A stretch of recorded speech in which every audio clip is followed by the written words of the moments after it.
Саламатсыздарбы, областыбыздагы, Кыргызстандагы жана дүйнөлүк жаңылыктар менен мен Нурлан Сооронбеков тааныштырамын.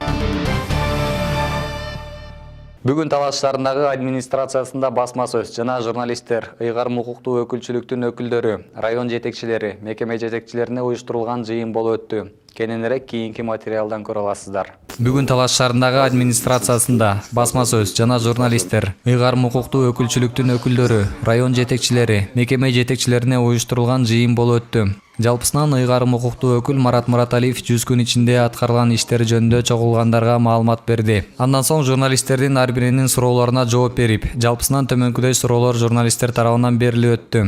Жазгы талаа иштери, Талас-Тарас автоунаа жолу, Манас Ордодогу этно комплекс курууда, областты өнүктүрүүдө алдыдагы пландар, базардын тегерек четиндеги башаламандык жана Талаш шаарындагы тротуарлар, Төө бурчактан башка дыйкандар айыл чарбанын кайсыл түрүн өтсө жакшы болорун, ошондой эле Талаш шаарындагы аэропортта журналисттерди кызыктырса, биздин чыгармачыл топ Талаш шаарындагы ички көчөлөр жана базардын тегерек четиндеги алдыда аткарыла турган иштери жөнүндө суроо узаттык. Освещенияларды коюп атпайбы, баз көрүп атасың. Жарыктандыруудун баарын бүтүп озеленение кылып алсак колубуздан келишинче. Азыр бизде где-то сколько километров? 3 километр. Шаарга кирди. 3 километр өкмөттөн кирип атат и жана берки водопровод, канализация кылып аткан фирмадан где-то у нас 12 километров ушундай бар да проект. Азыр биз анда кандай кылайык? Азыр мен сүйлөшүп атам мерлер менен. Жана сен азыр Кировадан ал жол кетет, по-моему, 3 километр менен. Анан берки жолдон могу Нуржанов аллея турбайбы? Жол турат, эки чети бордюр турат, биягы ачыкта. Ушундай жолдорубуздун баарын азыр Кудай бүтүрүп кетсек, анан муну базардын тегерегинде да проблема болуп атпайбы постоянно. Эл батпайт, машина батпайт. Азыр муну уже башташ керек болчу. Башталдыбы? Азыр баштады. Жана Ош базарындагыдай кылып туруп, мен келгенде команда өргөн буну 3 жеринин ортосунан бир жак четинде стоянкасы менен машина кетет, бир жак бетине только машиналар өтөт да. Ошондо базардын тегерегинде пробка да болбойт, тазалык болот. Уже как Бишкектегидей болот да, Кудай. Ошол азыр ишке ашып, мына башталып калды. А жолдордун баарын азыр колубуздан келишинче максимально кылганга аракет кылабыз. Азыр мына 6 айдан кийин дагы мамлекеттен акчалар каралат, ошо кезде дагы киргизгенге аракет кылабыз. Мы планируем, Кудай буйрса.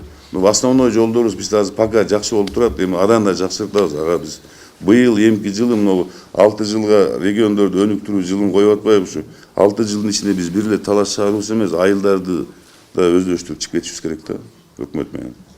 Өзгөчө кырдаалдар министрлиги Төө ашуудагы туннель тууралуу билдирүү таратты. Министрликке кандайдыр бир өзгөчө кырдаал жаралса, жеринде жардам берүү үчүн куткаруучулар менен тез жардам бригадасы нөөмөттө турганын белгиледи. Бишкек-Ош жолунда жайгашкан Кусейин Көлбаев атындагы туннель өз калыбында иштеп жатат. Бул тууралуу өзгөчө кырдаал министрлиги билдирди. Эскерте кетсек, 12 март күнү WhatsApp мессенджери аркылуу аталган туннелдин урап түшүп, унаа каттамы токтогону тууралуу билдирүү тараган. Туннель штаттык режимде иштеп жатат. Эгер кандайдыр бир өзгөчө кырдаал жаралса, жеринде жардам берүү үчүн өзгөчө кырдаалдар министрлигинин куткаруучулары, Ички иштер министрлиги, Транспорт министрлигинин өкүлдөрү менен бирге тез жардам бригадасы нөөмөттө турат. Туннель урап калды деген маалымат чындыкка дал келбейт, деп айтылат билдирүүдө.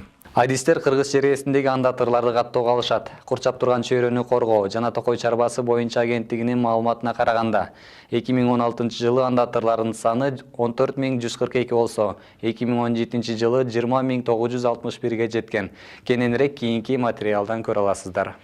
Жаратылыш ресурстарын коргоо жана пайдалануу департаменти менен курчап турган чөйрөнү коргоо жана Токой чарбасы боюнча агенттик кыргыз жергесиндеги андатырларды каттоого алышат. Ага Улуттук илимдер академиясынын окумуштуулары да катышат. Курчап турган чөйрөнү коргоо жана Токой чарбасы боюнча агенттиктин маалыматына караганда 2016 жылы андатырлардын саны 14142 болсо, 2017 жылы 20961ге жеткен. Андатырларды каттоого алуу күз айларында да өткөрүлөт. Белгилей кетсек, 1944 жылы кыргыз жергесинде териси баалуу айбанаттарды коргоо максатында Чүй жана Ысык Көл областарына андатырлар коюу берилген. Териси баалуу айбанаттарды алып келүү, аларга көзөмөл кылуу ишин Кыргыз чийки зат камсыздоо конторасы жүргүзүп, адегенде 500 баш андатыр кое берилген.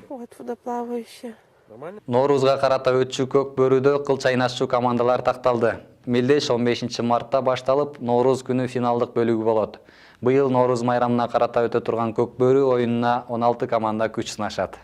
Ноорузга карата өтчү Көкбөрүдө кыл чайнашчу командалар такталды. Мелдеш 15 мартта башталып, Норуз күнү финал бөлүгү болот. Быйыл Норуз майрамына карата өтө турган Көкбөрү оюнунда 16 команда күч сынашат. Бул туурасында Көкбөрү Федерациясынын маалымат кызматы билдирди. 15-21 март күндөрү Бишкектеги Ак Кулла ат майданында тартуулана турган таймашка өлкөнүн бардык тубандарынан келген командалар катышат. Алар төмөнкөлөр: 1-номурда Келечек, 2-номурда Арашан, 3-номурда Долон, 4-номурда Толкун, 5-номурда Көкчал, 6-номурда Сары Өзөн, 7-номурда Ынтымак, 8-номурда Эмгек Тала, 9-номурда Мурас, 10-номурда Илбирс, 11-номурда Аафият, 12-номурда Төш Булак, 13-номурда Четинди, 14-номурда Достук, 15-номурда Биримдик Аю, 16-номурда Казарман. Белгилей кетсек, былтыр Норуз майрамына карата өткөн Көкбөрү оюнунда Таластын Ынтымак командасы менен Оштун Достук командасы финалга чыгып, Ынтымактын улакчылары чемпион болгон. Ал эми 3-орунга Соклуктун оюнчулары чыккан. 22 жыл бою сынынан кетпеген кытайлык алып баруучу соц тармакты дуу кылды.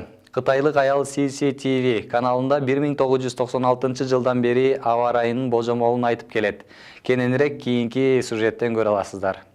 Кытайлык аял CCTV каналында 1996 жылдан бери аба ырайынын божомолун айтып келет. Кытайлык теле алып баруучу Янг Дан жаштыгы менен көрүүчүлөрдү таң калтырып, социалдык тармакты дуу кылды. Бул тууралуу The Daily Mail жазып чыкты. Телекөрүүчүлөр алып баруучунун жаңыдан экранга чыккан 1996 жылдан бери эч өзгөрбөгөнүн байкашкан. Соц тармактын пайдалануучулары Янг Даңдын 1996 жылдан баштап 2018 жылга чейинки берүүлөрүнөн үзүндүлөрдү даярдап, ал Кытай телеканалдарынан 8 март майрамына карата көрсөтүлгөн. Маалыматка ылайык, Янг CCTV каналына 22 жашында келип, ишин алып баруучулуктан баштаган. Азыр аял 44 жашта. Ушу таптада алып баруучуну көрүүчүлөрдү аба ырайынын божомолу менен тааныштырып келет. Убакыт өткөнүнө карабастан Янгдын эч бир өзгөрбөгөнүн көрүүгө болот. Видео соц тармакка желедей тарап, 20 миңден ашуун адамдар пикирин калтырган. Карабас ханышы атка конгон Янгдын жаштык сырын билүүгө ынтызарлар өтө көп.